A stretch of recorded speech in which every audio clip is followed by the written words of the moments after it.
Welcome to the MLS Review Show. It's the penultimate week of action. A week where seasons are won, a week where stars are born, and a week where destinies are fulfilled. This is the MLS Review Show.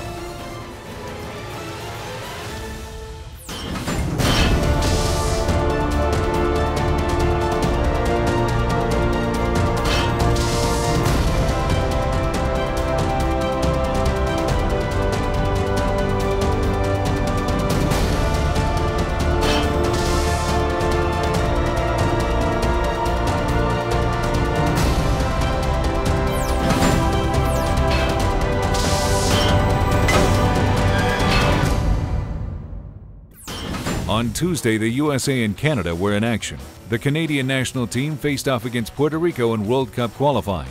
The heavy favorites wanted all 3 points at BMO Field, but a tight Puerto Rican defense held firm and the match ended without either side finding the back of the net. Also that night, the US men took on Ecuador in a friendly. Looking for back-to-back wins, the Yanks seemed to possess the ball well but could not penetrate. A snap header by Jamie Iovine in the 79th minute handed the Americans another 1-0 loss and their third shutout of the Klinsmann era. Wednesday saw league action pick up again as Chicago was desperate for a home win against FC Dallas. While Dallas was moving the ball well, their poor finishing seemed destined to leave the visitors goalless in 5. But Dallas found a way in the 41st minute when Jackson finally ended the drought. Early in the second half, Daniel Cruz made it 2-0 with a cheeky flick. A frustrated Pavel Pardo would see red with a vicious tackle from behind. But the Fire weren't done. Sebastian Grazzini pulled one back with 10 minutes left. And while Chicago continued to press, they could not find the equalizer as the match ended 2-1. Later that night, DC traveled to Vancouver in need of a win from the last-place Whitecaps. But United started as poorly as possible, giving up a goal in the first minute of play. In need of a comeback, DC's attack was toothless without Dwayne De Rosario. Just as in the first half, Vancouver struck in the second. Becoming the first Chinese-born MLS player to score, Long Tan put the game out of reach just seconds after play was resumed. Brandon McDonald cut the lead in half, but it was not enough as DC lost their third straight. The Rocky Mountain Cup kicked off Friday with the Rapids hosting a struggling RSL. After winning 5 in a row, Real Salt Lake had lost their last 4. They were still in a strong position to finish third in the West. But if Jason Christ didn't want to back into the playoffs, a victory over their rival would be a welcoming change in form. Colorado was on the verge of locking up a playoff spot. Coach Gary Smith had kept the Rapids fresh by varying the attacking pair often. He would look to counteract RSL's defensive size with speed, pairing Omar Cummings and Sana Niasi. Adrian Healy and John Harkes were at Dick's Sporting Goods Park when the rivals clashed.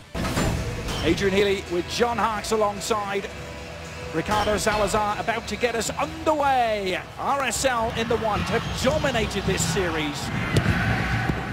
That extra game to play. Colorado trying to seal their spots as Niasi's gone around Rimando and went down. Rimando telling him to get up.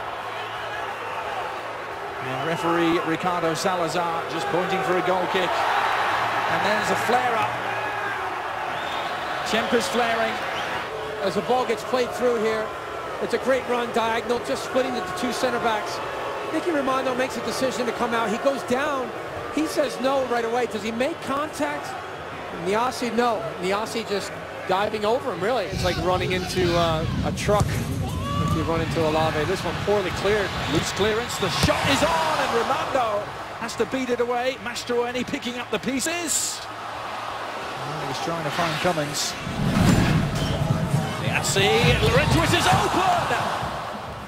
The bending ball towards the back, and you see as he just gets it behind Sabarillo.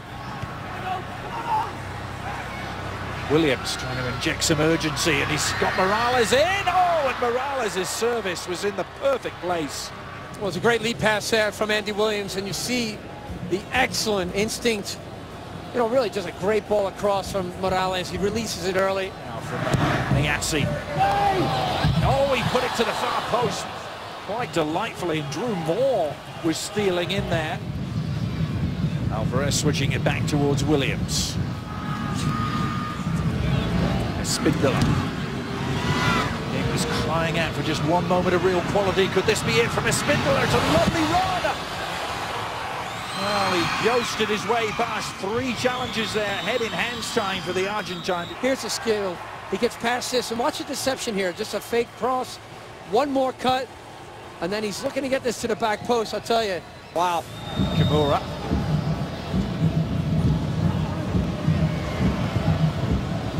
The cross and the flicked header from Folan. Well, he generated real velocity from the edge of the penalty area. Niasi again, the supplier.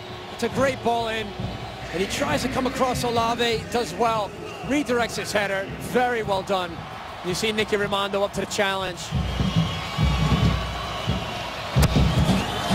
he comes! Oh, did that cross the line? Huge appeals for a goal. It was another thunderous header that came down off the bar. And here it is, as he just runs across the front. Look at that flick on there. Does it bounce down behind the line?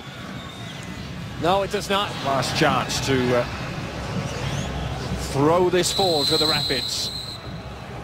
Spindler doesn't want to let it happen, but it's not going to happen because the final whistle has sounded and Real Salt Lake have come here and kept a clean sheet to booze from the Colorado Rapids faithful. I thought the first half display was as good as anything that we've seen. In the main, we were dominant.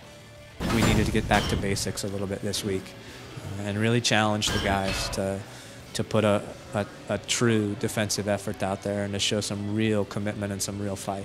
Keep on saying, you know, we need to get back and get in our zeros and shutouts, and so it's definitely a plus. I want to say it feels like a win, but it's definitely a step in the right direction. Coming up, it's winner take all when Portland and Houston face off. Hey, it's Charlie Davies with DC United, and you're listening to Extra Time Radio. The Extra Time Radio podcast comes out every Monday and Thursday on iTunes and Buzzsprout. You can also listen to each episode at MLSsoccer.com/extratime. We're a soccer podcast. And I have no friends. I like to tie my shoes. Well, we'll get back to some women's evening wear talk. You guys are too old. It's only for 8-year-old boys. What's wrong with that? Yeah, this is your tweet of the week. Janino's not going to win a game for you. They're a sign of the apocalypse. That's why he's here. Fans, we want to hear from you. You're encouraged to email extratime at MLSsoccer.com or tweet at Extra Time Radio with any comments, questions, or reactions. Welcome back. New York and Sporting battle in our match of the week. But first, the Timbers and Houston square off. Portland's final home game was a must-win. The epitome of a 6-point game, Houston was standing in the way of the Timbers' first playoff berth. With so much on the line, John Spencer demanded striker Kenny Cooper end his nice guy image. Houston was hanging on to the final playoff spot, and a road point in Portland was a must. The Dynamo would rely on a mix of youthful energy and veteran leadership to get what they needed from their travels. John Strong and Robbie Earle had the call from sold-out Jeld-Wen Field. Put into the play by the Houston Dynamo, and this massive game for playoff positioning is underway. John, chance for a little bit of space. He's fighting Kenny Cooper outside.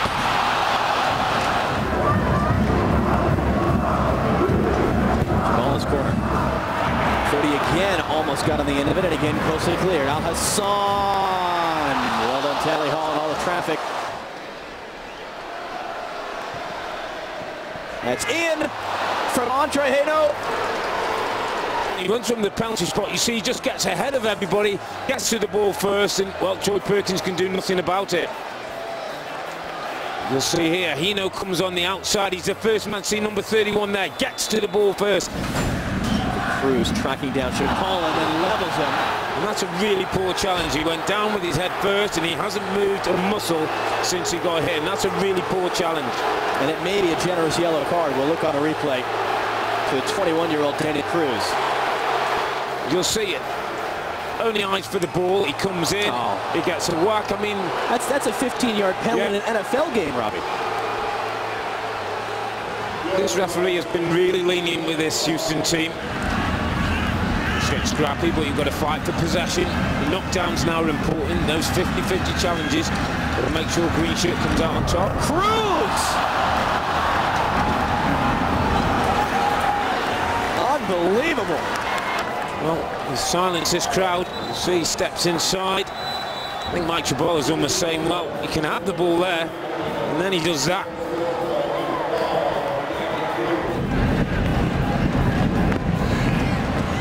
Almost cross. Dangerous. And not over the line. Nagby looking against Haino. This is really the biggest in-game tactical switch we've seen this season. That's for Cooper. You see, as he's just lofted in, he's waiting and waiting. You see, Ash just jumped in front of him, whether that slightly put him off. Really like to see Kenny go and attack that ball. Just off the side of his head there a little bit.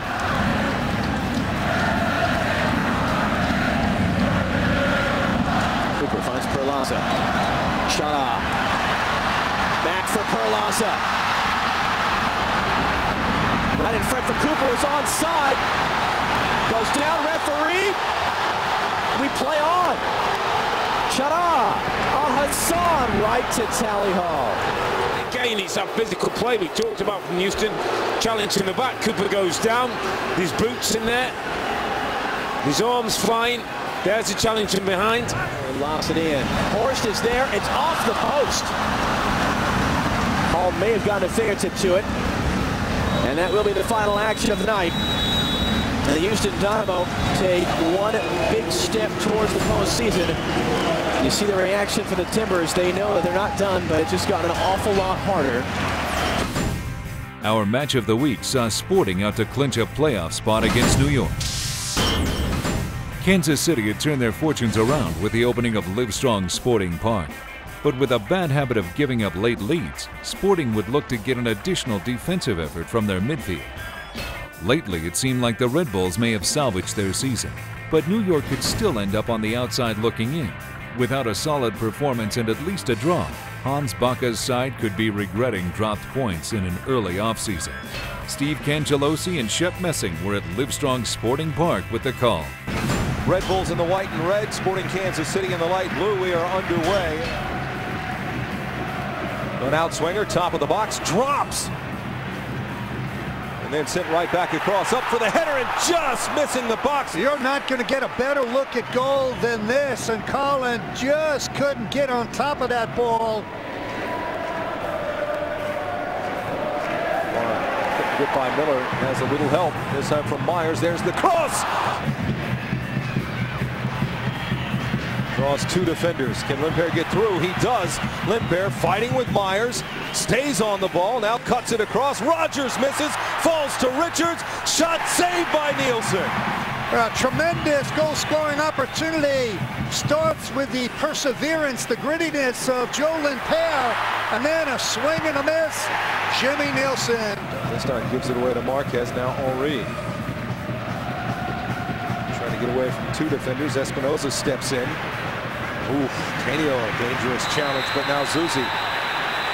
And a red card for Henry. Behind the play, Henry. Well, watch Thierry Henry. Look, Thierry Henry has a history of being a little bit on the edge. Watch Thierry Henry. Comes in from behind. This is a better look. Watch Henry. The ownership group downstairs before the game, and they have every reason to be proud. Well, Bunbury leaves it for Zuzi, and his left foot puts it over the bar.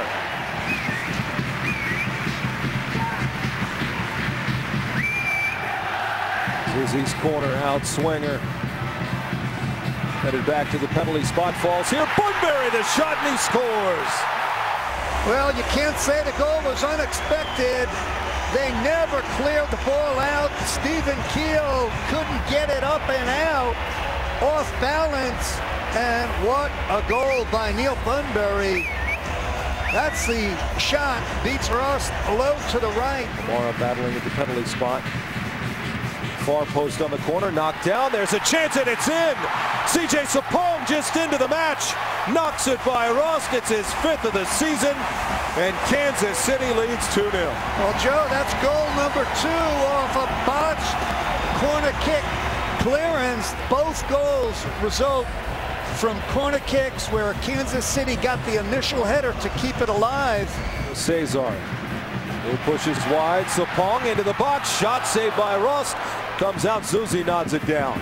Well, Sapong has the goal, looking for number 2, and Frank Ross does a good job getting down.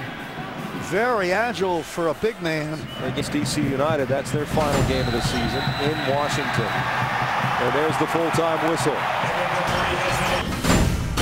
Coming up on the MLS Review Show, can Toronto get revenge against the Union? Every week, MLSsoccer.com provides you the opportunity to select the Goal of the Week winner. You can choose between the 5 nominees directly on MLSsoccer.com on the AT&T Goal of the Week page. You can also send in your vote by texting the corresponding goal to code 22442. Winners are announced every Friday, so make sure you vote early and often, keeping in mind polls close at 11:59 p.m. Pacific Time on Thursdays. Winners so far include Juan Agudelo of the New York Red Bulls, Javier Martina from Toronto FC, and O'Brien White of the Seattle Sounders.